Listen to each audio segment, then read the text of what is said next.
Here's a little thing I wrote. The man that couldn't sleep. Tom Jackson was worried. He was worried that he couldn't pay his tax bill when it came in.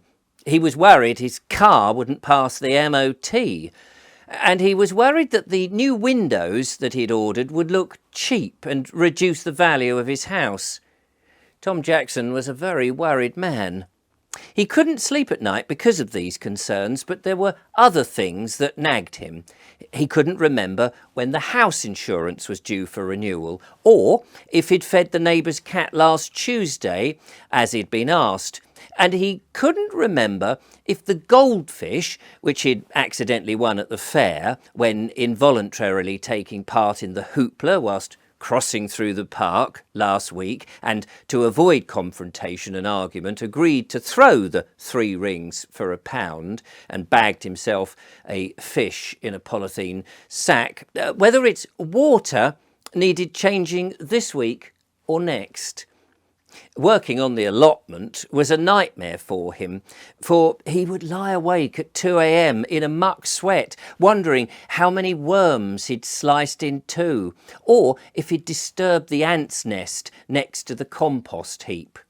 He dare not cut the grass on a Sunday for fear that the neighbours might complain, especially Mrs. Higginsbottom at number 17, who held anyone working on the Sabbath in contempt.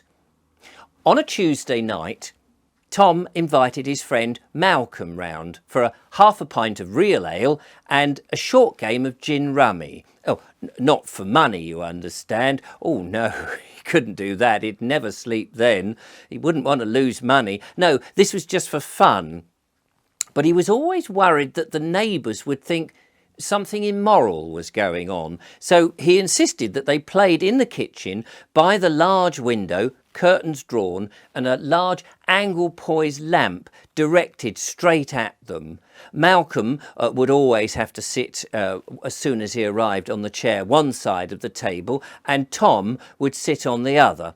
And neither of them were permitted to move while the games continued until they finished. And only then Malcolm was escorted to the front door to say goodbye.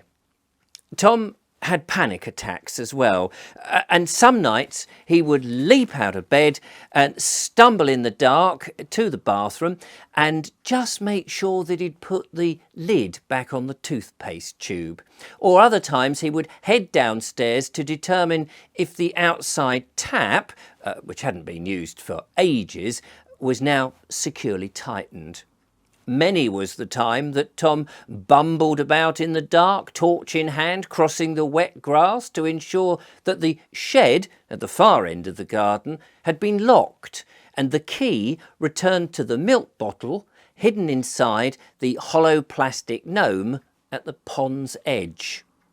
In the autumn, he stressed something bonkers that the horse chestnut tree in the street bang opposite wasn't shedding conkers on the front lawn or path, a potential trip hazard that could easily send the postman sprawling.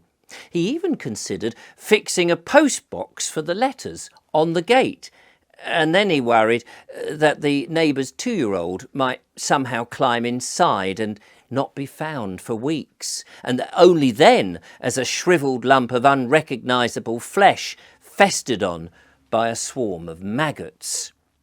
Tom really did struggle with these problems and more. A black cat crossing his path raised his heart rate to the point that he had to sit down immediately, no matter where he was, even if he was crossing the road or on an escalator at the tube station.